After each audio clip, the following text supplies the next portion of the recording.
Hello everyone, it is Sunday. I briefly forgot what day of the week it was, but it is Sunday. And I'm back. I missed you yesterday. I had a very busy day doing other things, and it gave some time for me to sort of let what happened in my supervision, which obviously occurred after the last time I streamed, to let all of those thoughts settle and to calm down, because that took a while. So my supervision was at 11 on Friday and lasted about an hour and 15 minutes. I think it was technically meant to be an hour, but we ran over a bit because it was lovely talking to. I mean,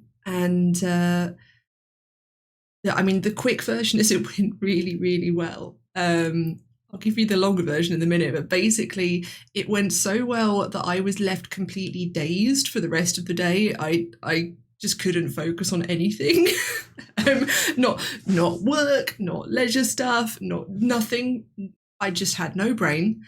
I got nothing done for the rest of the day because I was just so happy, but in an overwhelmed way, and it was great. I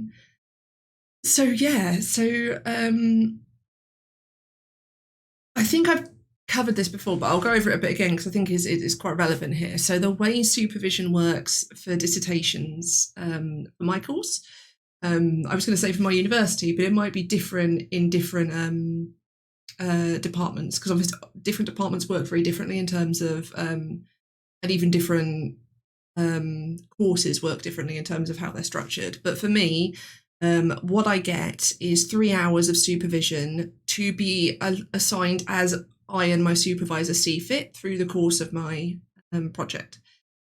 Obviously, it's been a bit weird because technically I've had a supervisor since March, but I didn't really start then.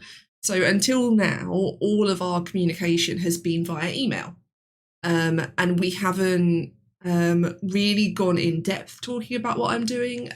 She's given me some recommendations for reading, which I've then done, and I've generally given her updates on why I've not been working. But all of which she's been absolutely wonderful about. So I was nervous going into this because it was really the first time we talked fully in depth about what I was doing. Obviously, I've outlined my aims before, but I hadn't fully gone through them with her. And also doing it verbally is very different because it comes out a lot more freely and a lot more stream of thoughty. So I think you get a much more honest representation of how someone actually is thinking about things from verbal supervision than from emails. I think emails are also good because then you get to present like a refined version of your argument as well, because you've thought about it more in the process of writing the email. At least I write emails quite slowly and several times before I then manage to send them, especially that sort. So yeah, I was very nervous about it, and I'd sent her 2 bits of writing, one of which was a bit longer, and one of which was a bit shorter, and also one was more standard prose, and although it still wasn't standard prose, but in the format of it, it was basically a combination between narrative nonfiction and fiction prose, whereas the other one was a prose poem.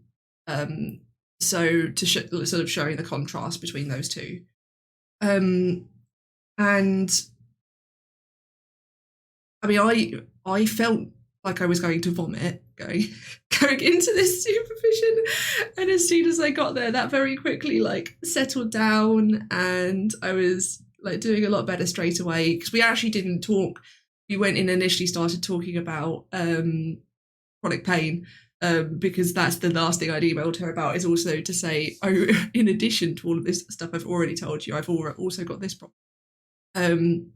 So we talked about that for a bit, and then we moved on to talking, we shifted through there from talking about that to talking about my topic, and I ended up going on several, I need a word for rant that is a positive one,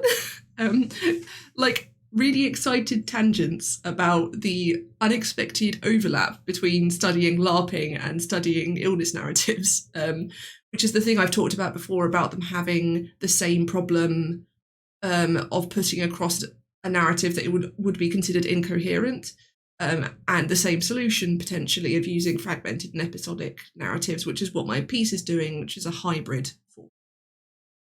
And the thing that I really came away with from the feedback that I got sort of more in my line work was really weird. So I have always, weird, but weird in a good way, I have always thought that I tend to overwrite things, that I'm too verbose, and that I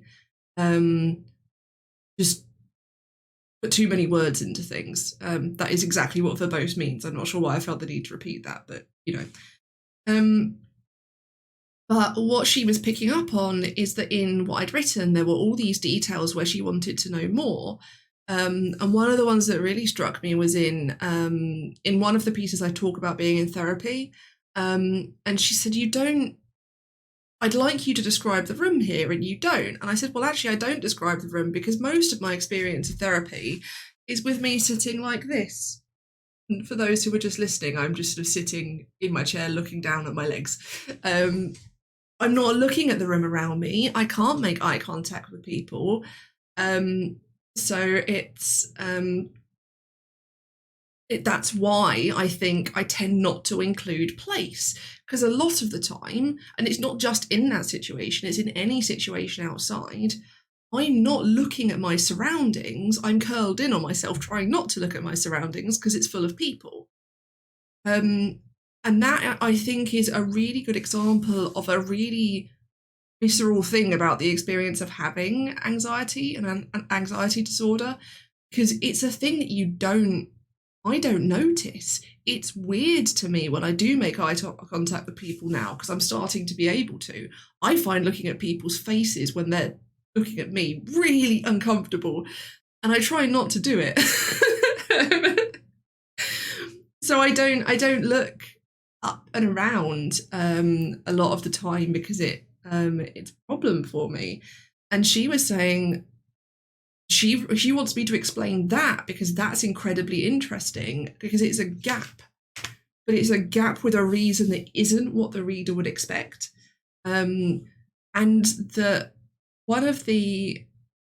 thing I took away the most was that tangents are a thing I should be going on, because basically I'd written, so I've kind of got three main pieces. I've got the two pieces I showed her, and then I've got one which is actually multiple versions of the same thing, where I'd wanted to explore a particular vivid memory I have and the complexity of that memory in terms of the layers of it. Basically, I have a really strong in-character emotional memory that also has an out-of-character emotional memory attached to it, because I have a memory of hugging a friend while she was sobbing. In character, I was hugging a friend while she was sobbing, but I was also doing that out of character at the same time, and it brought us closer together, like that sort of story arc. And we now, even though we don't talk very much, have a very close connection out of character because of that experience. And so I'd wanted to explore that in a few different ways. So I wrote a poem about it, I wrote a prose poem about it, and that's sort of like the third thing I've got. The problem is I've got a massive pile of ideas, and I've got these three things that I've written, and then I'd sort of gotten stuck because I didn't quite know what I was going to do. And what my supervisor has done is pointed out that I've already fed all of those ideas into all of the things I've already written. I just haven't teased them out. So basically, what I'm going to do is go into all of those pieces. I'm not going to start writing new ones specifically. I'm going to go to all the places that we identified where I'd sort of dropped a lure, as it were, and then not run off with it. And I'm going to take those and I'm going to run off with it, even though the instinct is to go, oh no, this piece flows. So I've got a refrain in one of the pieces, which is, that won't make sense, let me tell you that another way. And that occurs multiple times. First in the narrative nonfiction one, which is from my point of view, and then in the fiction one, which is from my character's point of view, which transitions from one to the other. Because it goes from me to the character to me. And And I had the instinct that those refrains needed to be relatively near to each other so that you can follow with them. But I don't think it does. I think that's a powerful enough refrain that even if I had it 5,000 words later, would still be remembered. And the whole thing, I've talked about the book I read that she recommended to me, which is called Threads. And the thing that really struck me about that was that they trusted the reader to come with you. And obviously it's a really hard balance. And that was something we talked about yesterday, was I have got to strike the balance between running wherever I want, but also making sure I can carry the reader with me, and making sure that I can carry a reader who doesn't have any understanding of all of the like conceptions of LARP, which is where I think dropping out into the academic voice, and where I talked about sort of was retrospectively saying, hey, here's what I just did, and explaining it in terms of the like academic theory behind it. I'm so excited about this now. I've just talked solidly for 10 minutes because it's so exciting. Which is really good, because I woke up this morning and I was really tired and I'm in a lot of pain and I didn't want to come here. So this is particularly great. This is also why I started streaming now, rather than 2 hours from now as I'd originally planned to. I was going to stream after I'd written, but I needed it now in order to get into it, so that's working. And so there are things that I do currently in the piece that it's hard to follow along with, and weirdly it would be better if I separated them out. So there's a lot of playing in the first piece. It is, from my point of view, talking about being in one place, thinking of a memory about role-playing. So you get sort of that set up from my point of view, and then it moves to the character's point of view as the character explains the memory. But what the character does is switches between past tense and present tense, but in a way that is temporally messed up, basically. She starts explaining who she is in the past tense, then recounts the memory I am experiencing in the present tense, then drops back to past tense to recount something that actually happened after that memory, but is in the past. Because the memory is the thing that I'm remembering presently, so the present tense hooks you back to that. But because that's all one passage, I hope that made sense. It may not have done. Basically, I've got a wodge of present tense in the middle of some past tense, and it is good that way, and it works that way, except it's hard to jump from one to the other. It's too jarring. So actually, if I pull that out and I take, the past tense bit, and then I put something else in there, and then I have the present tense bit, and then I put something else in there, and I frame it a bit more explicitly, or go on some tangents that are related and help give you the grounding of understanding that messed up temporality, then that should help. And that's something I'm excited to do, because I really like present tense. I especially like present tense for the for getting across a really visceral experience and the sort of urgency of it, and that it's really good at bringing you into an embodied experience, better than past tense is, because past tense is another step in which it's removed, right? In the same way that a lot of people find first person to be better because it brings them closer, or second person even. I mean, I'm sort of playing with second person in all of this because I am addressing the audience at times. And one of the things my supervisor encouraged me to do is to use that more, and to address the audience more and be like, hey, look at what I'm doing, effectively. But then and as I'm jumping all over the place. I apologise for that. I'm going to stop and make myself drink some water. But yeah, as I was going on these excitement tangents, I kept bringing in other theories and introducing other theories that, to me, don't feel like me introducing theories, because they're things I've known about for so long. So, for example, there's we were talking about the different reasons that people role play, and how there's there's a theme in the second piece I wrote, which is about safety. And safety in the context of LARP is very subjective, because obviously your character may not be safe, but you know you are perfectly safe. For example, someone running towards you with a sword, your character thinks someone is running towards them with a sword and they could be killed.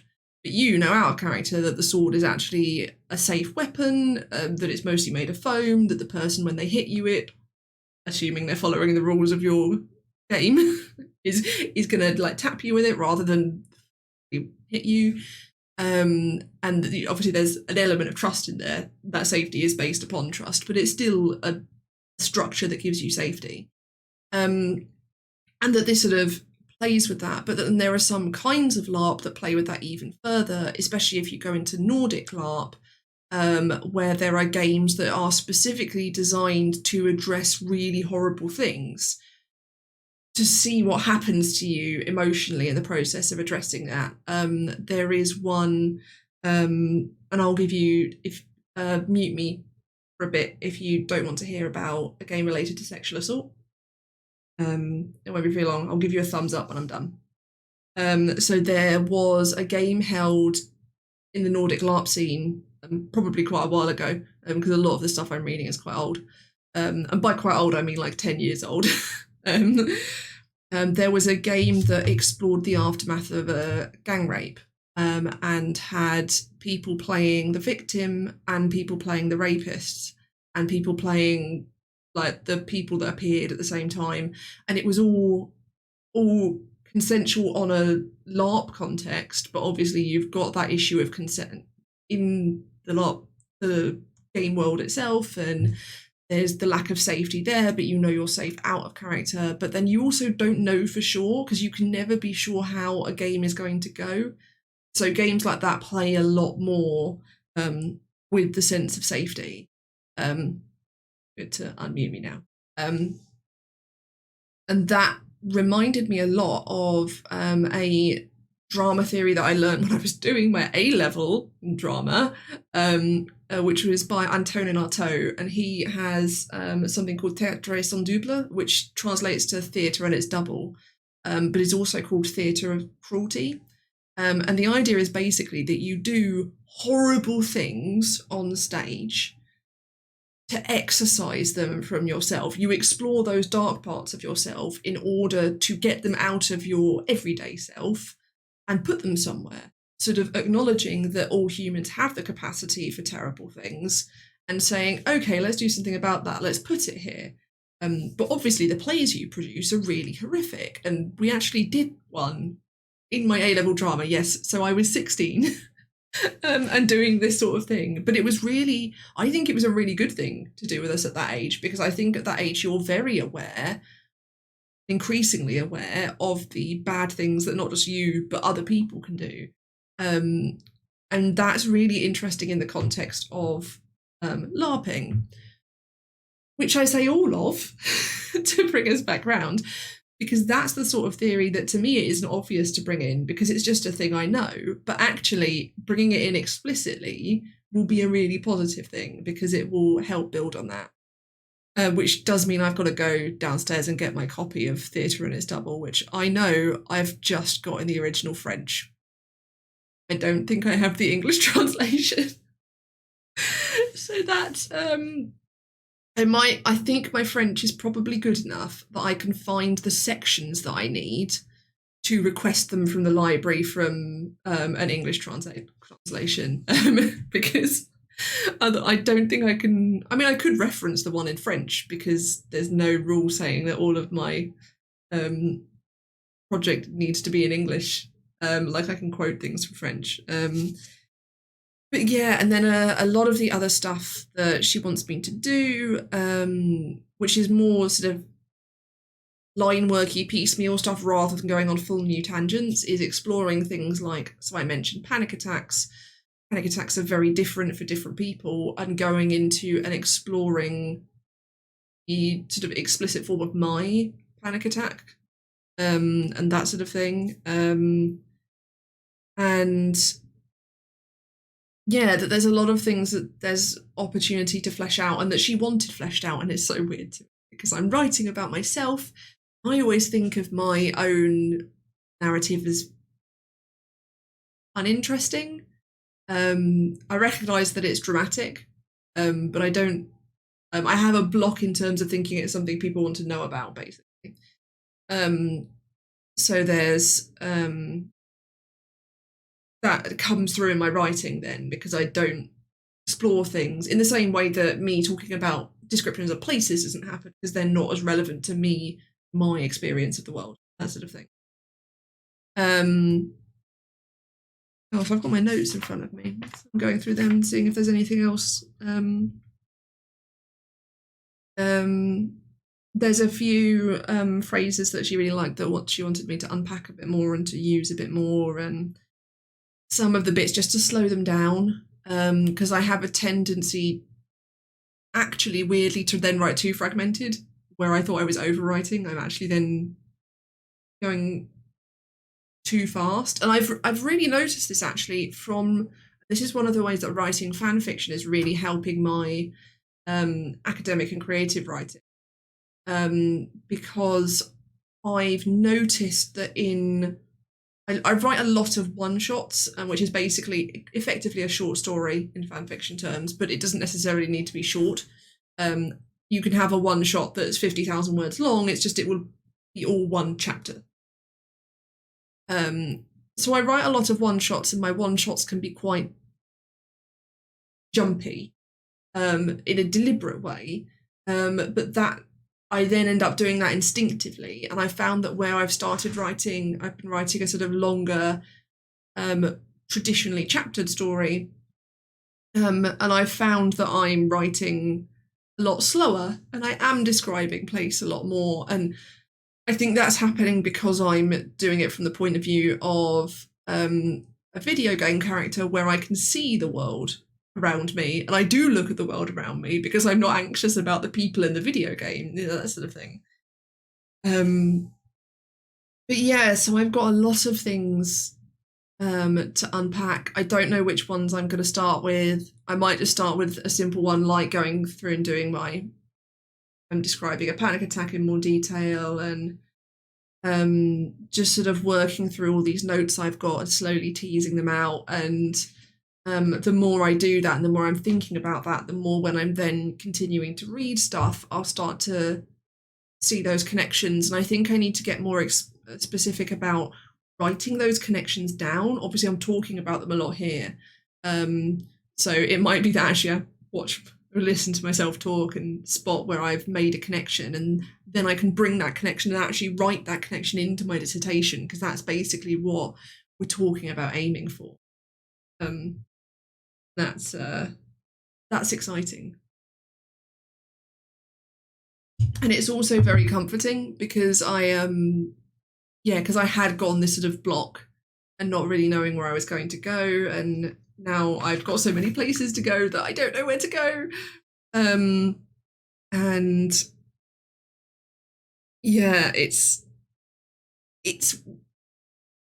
the strangest thing and the most transformative thing, and the reason that I came away from that supervision feeling like I'd been hit by a happiness truck, I think, is that I worry so much that my brain goes so fast, and I think of all these tangents so much that it's a problem, and that I can't focus and I can't stay coherent. And I worry about that in all aspects of my life. I worry about it in my studying, in my work, in everything.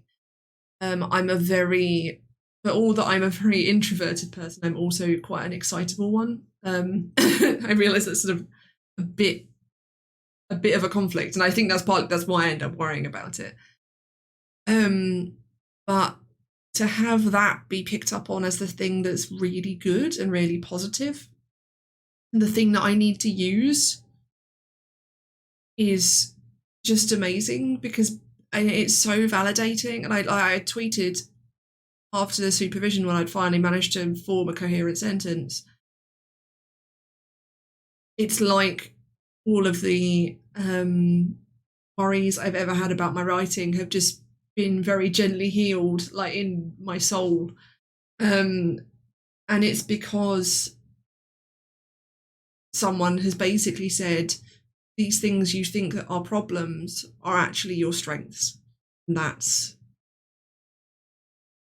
apparently still slightly in shock from that and from realizing that. And I think I'm partly in shock because I'm believing it. And that's weird for me to believe compliment. That's not something I usually do. So yeah, and the idea of I really like meta-level commentary, where I was talking on Friday about listening to fansplaining and sort of meta-fandom commentary and that sort of thing. I really like it. And the fact that what I'm doing is a thing and that's fantastic. So yeah, it's really good. And one of the other things that I found out was the way our work is marked, we get 2 markers. And there's the primary marker and then the secondary marker. And my supervisor thinks my primary marker is, she thinks she knows who my primary marker is, and that it's someone that will really appreciate this sort of thing. So that's good, because there was definitely an element of me being concerned that it was, would be someone where I'd have the same problem and that sort of thing. I've never been able to read my creative writing. Well, I read my creative writing feedback the first term, and I've not read it since, because it's really hard. When you're writing. I was writing in the fantasy genre, and there's so much of the fantasy genre that is presupposed. You don't need to explain to people who read the fantasy genre what an elf is or what a goblin is. You don't need to explain. You explain magic in the sense of bringing people into whatever your magic system is. They come with a knowledge that magic systems are a thing that exist and that sort of thing.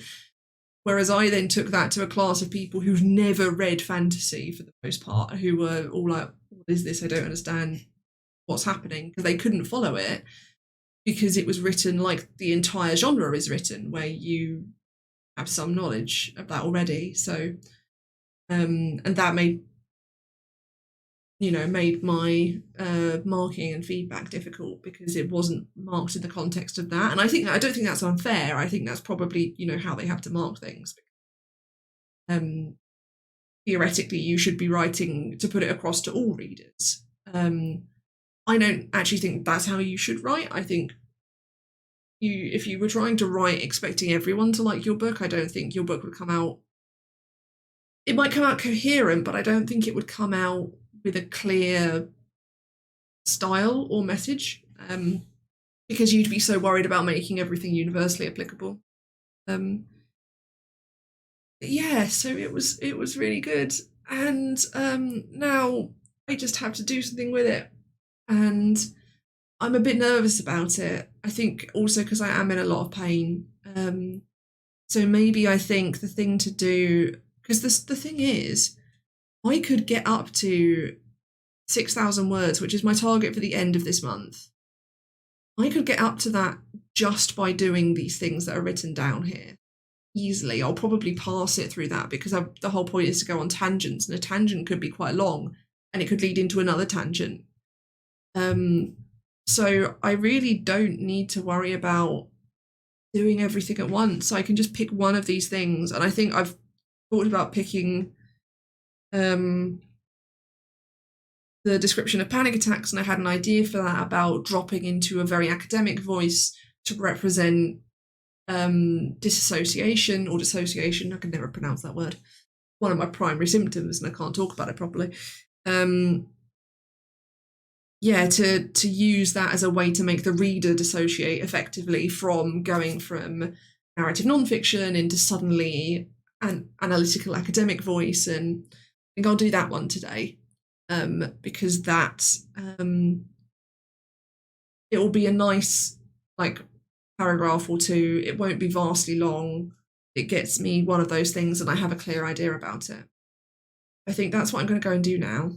And I think I'm only going to do that. I think even if I, do that and it's done in half an hour, I think I will make myself stop there, because there is a thing I read, and I cannot remember what author it was. It was on Twitter. I can't remember who posted it. They basically said, I always stop partway through something.